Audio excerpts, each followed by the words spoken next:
મિત્રો, હવે આપણે ગુણાકાર અને ભાગાકારની ક્રિયા માટે જોઈએ. તો ગુણાકાર હોય આવી રીતના, તો કે 3 ગુણ્યા 4 ભાગ્યા 5 આવી રીતના આપેલો હોય કોઈ દાખલો. તો આપણે 3 ને સીધે સીધા 4 સાથે ગુણી દેવાના છે. તો કે 3 ચોક 12, સીધા અહીંયા 12 લખી દઈશું. અને નીચે ભાગ્યા 5, નીચે ભાગ્યા 5, બસ પતી ગયું. આટલું કરવાનું છે. હવે આની અંદર શું કરીશું? તો કે 4 દુ 8, તો ઉપર 8 લખીશું અને નીચે ભાગ્યા 5. આપણે ઉપર નીચે ઉડતા હોય તો આપણે ઉડાડી શકીએ છીએ. ગુણાકારની અંદર ઉપર નીચે ઉડતા હોય તો ઉડાડી શકીએ છીએ, પણ ઉપર નીચે કોઈ ઉડતા નથી.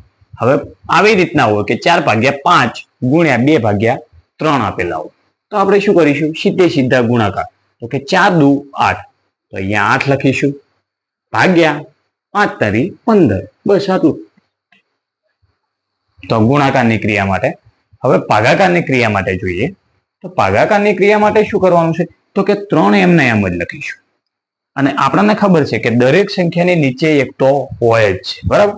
તો અહીંયા ભાગાકારની જગ્યાએ ગુણાકાર કરીશું અને 4 ભાગ્યા 5 નો વ્યસ્ત કરીશું. વ્યસ્ત એટલે ઉલટાઈ દઈશું.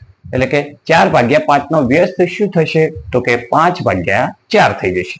એટલે કે ઉલટાઈ જશે. 5 ભાગ્યા 4, એટલે કે આવી રીતના આવ્યું. તો આપણે શું કરીશું? 3 પંચા 15, એટલે કે 15 અને નીચે 4.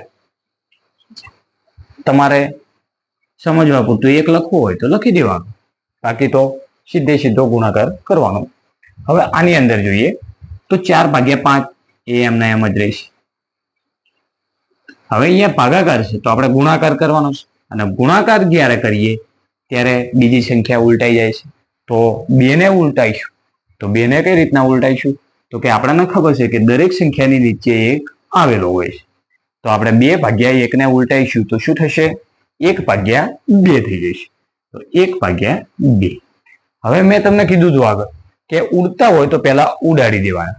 તો કે અહીંયા 2 છે અને અહીંયા 4 છે, એટલે કે બેકી સંખ્યા છે. તો 2 વડે ભગાય બેકી સંખ્યા. તો અહીંયા 2 દુ 4, તો 2 ઉડી જશે.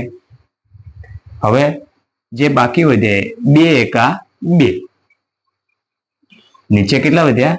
5, 2 ભાગ્યા 5, બસ.